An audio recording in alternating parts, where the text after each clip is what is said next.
Hello నమస్తే welcome to Telugu 360 trending today.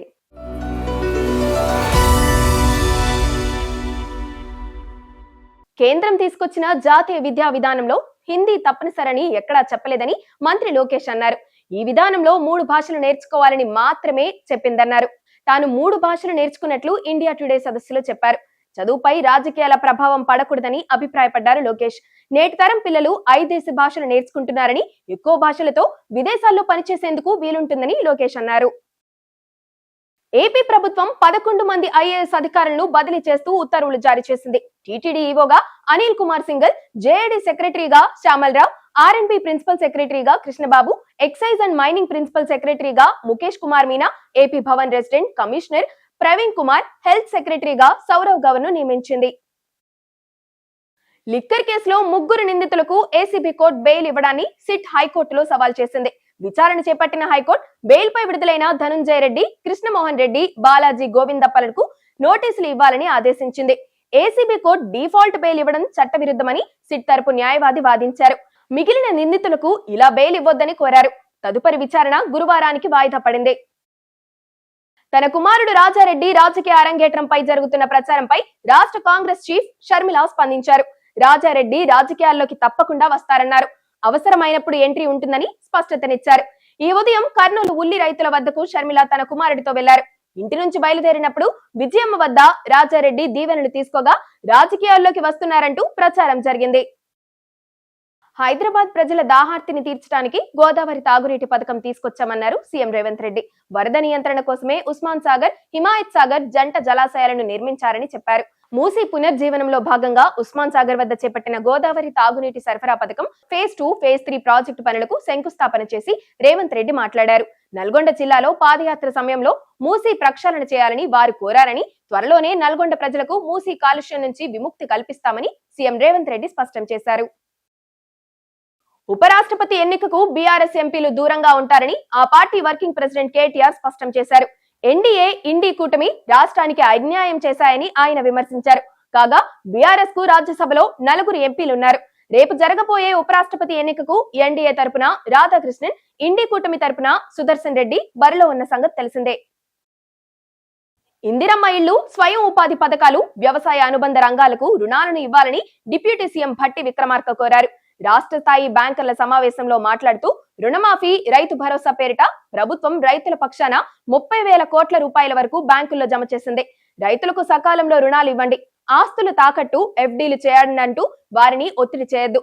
బ్యాంకర్లు మానవీయ కోణంలో ఆలోచించాలని భట్టి సూచించారు. ఎరువుల సరఫరా విషయంలో తెలంగాణ పట్ల కేంద్రం వివక్ష చూపుతోందని మంత్రి పొన్నం ప్రభాకర్ విమర్శించారు. ఎరువుల కొరతతో రైతులు ఆందోళనలో ఉన్నారని ఆయన ఫైర్ అయ్యారు. తయారీ, సరఫరాపై పూర్తి ఆధిపత్యం కేంద్రానిదేనని, రైతుల పట్ల రాష్ట్ర ప్రభుత్వంపై వ్యతిరేకత రావాలనేది వారి ఉద్దేశమని ఆయన అన్నారు.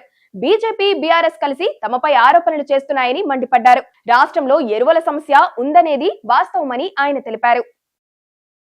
అంగన్వాడీలకు పాల సరఫరా తగ్గడంపై మంత్రి సీతక్క ఆగ్రహం వ్యక్తం చేశారు. మహిళా శిశు సంక్షేమ శాఖపై రివ్యూ నిర్వహించిన ఆమెకు గత నెల 58% మాత్రమే పాలు సరఫరా అయ్యాయని అధికారులు తెలిపారు. దీంతో మరోసారి ఇది రిపీట్ కావద్దని, పాలతో పాటు గుడ్లు, పప్పు, ఇతర ఆహార పదార్థాలు సక్రమంగా వచ్చేలా చూడాలని ఆదేశించారు.